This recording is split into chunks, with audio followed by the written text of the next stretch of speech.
All right, here we go. We're going to learn about motor units. This gets into a little bit more detail about how the nervous system controls your skeletal muscles. So what is a motor unit? We need to know the definition of that. A motor unit is a single motor neuron and all of the muscle fibers it supplies.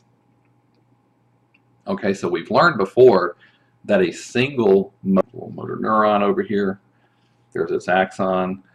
The axon forms branches. You've got those little synaptic knobs there on the ends.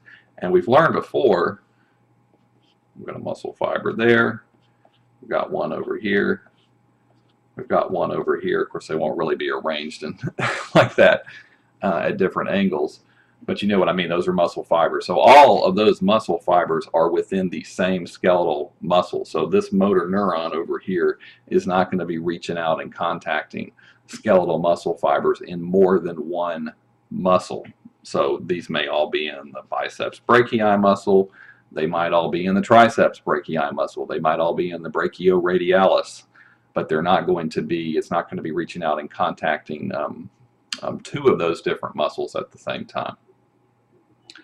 All right, now a whole muscle is going to be composed of many muscle fibers. Muscle fibers are microscopic. A whole muscle is not, so it's going to be made up of many muscle fibers. All right, so how many muscle fibers can a single motor neuron contact? The numbers vary from about 4 to several hundred. So if a motor neuron contacts just a few muscle fibers, that's considered to be a small motor unit. And if a single motor neuron contacts hundreds of muscle fibers, that's considered to be a large motor unit. So that's some additional terminology we need to know. And then a whole skeletal muscle is going to be divided up into numerous motor units. So that means within the brainstem or the spinal cord, depending on where those cell bodies of the motor neurons live, you're going to have a whole bunch of them sitting in the spinal cord or the brainstem that are controlling a particular skeletal muscle. All right, here's a pretty nice diagram that's showing you this, and we've taken a look at this before. So over here we've got a generic skeletal muscle, and we're zooming in. We're looking at individual muscle fibers, muscle cells within there, and over here is a cross-section through the spinal cord, and they have highlighted for you in red on this diagram. That's the axon of one motor neuron that's involved in controlling this muscle, and in purple you've got an axon of another motor neuron that's involved in controlling this skeletal muscle. And so you can see this one, the axon is branching out and forming neuromuscular junctions with 3 muscle fibers, 1, 2, and 3, and the purple one over here is reaching out and forming neuromuscular junctions with 2 muscle fibers. Of course, this has been simplified to make it easier to see. In reality, like we were just talking about, each of those motor neurons would be controlling anywhere from 4 to up to hundreds of muscle fibers. That's going to depend on the muscle itself. Smaller muscles, you're not going to have those large motor units where you have motor neurons controlling tons and tons of muscle fibers.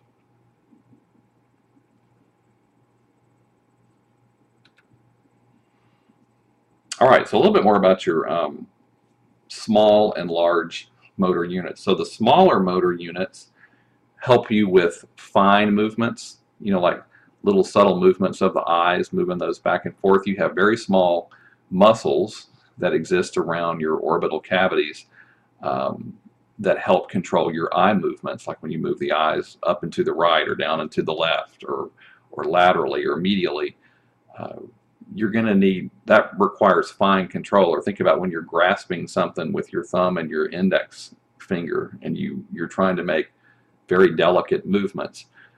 You don't want motor neurons firing and telling a whole bunch of muscle fibers in those muscles to contract at one time, because that's going to, the more muscle fibers that contract within a muscle, the greater the force of contraction. So more delicate movements require lesser force generation. All right, on the other hand, large motor units are going to be used for more forceful contractions, ones that don't require as much delicate maneuvering, movements that are heavier and bulkier, more forceful and bulkier. And you tend to have the largest motor units in large weight-bearing muscles, like your thighs and around the thighs and the hips. So your quadriceps and your hamstrings, for example. Okay, another important part of motor units. So within an individual motor unit, so you got one motor neuron and its axon is reaching out and branching out to a number of different muscle fibers.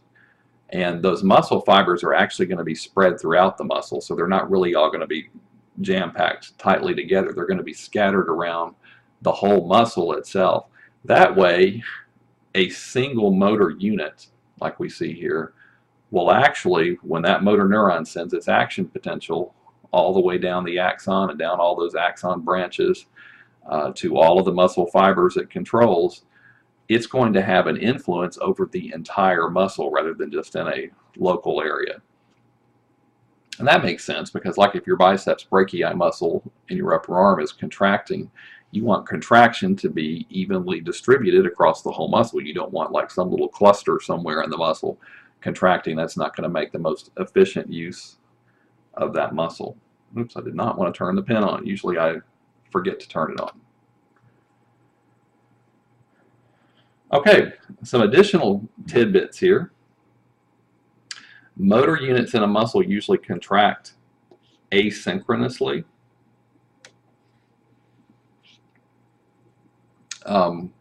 So what that means is you don't have, whenever you're contracting one of your muscles, there are a whole bunch of motor neurons that control that muscle, and you're not going to have every single one of those motor neurons sending action potentials down to muscle fibers all at the same time. That would cause fatigue to develop in the muscle very, very quickly.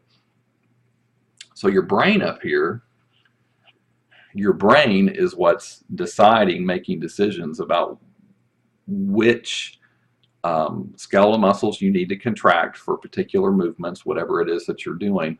And it's also making the decision about which motor units are going to contract, and do you need to activate just the small ones? Do you need some small and medium-sized motor units activated? Do you need large ones activated because you need to generate a lot of force with that particular muscle?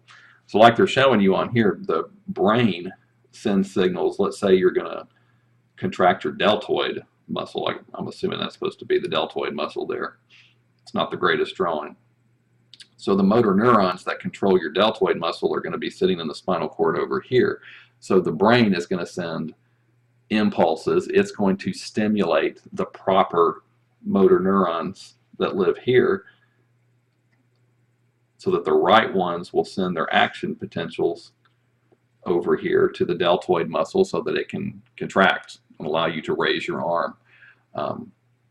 Same thing over here. You've got motor neurons that live in the spinal cord over here that control intercostal muscles between your ribs that assist with breathing, or the motor neurons that control quadriceps muscles live down there in the lower part of the spinal cord.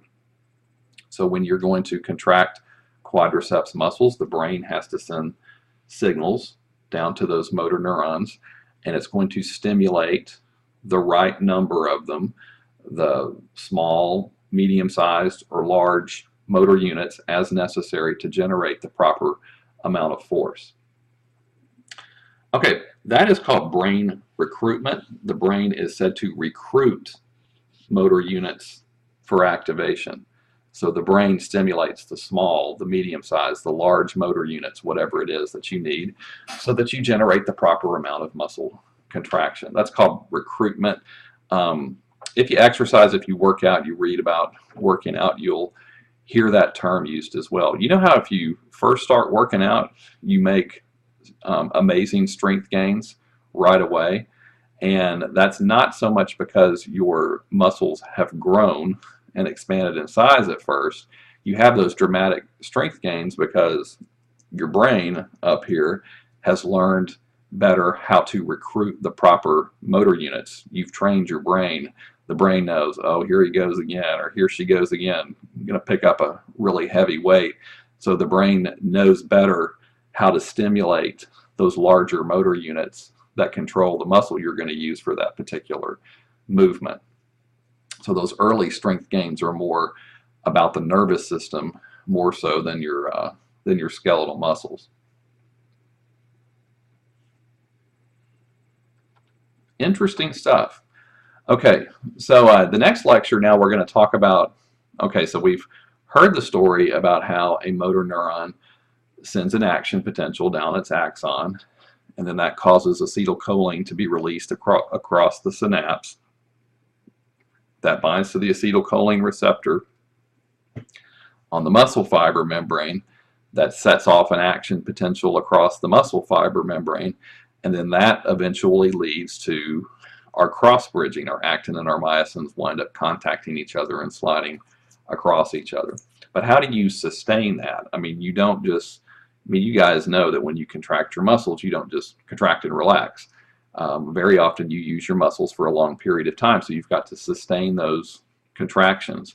Or how do you generate less force versus more force with the muscle? So that gets into the topic areas for our next lecture about muscle twitches and sustained contractions. And so we'll learn about that in lecture number 14.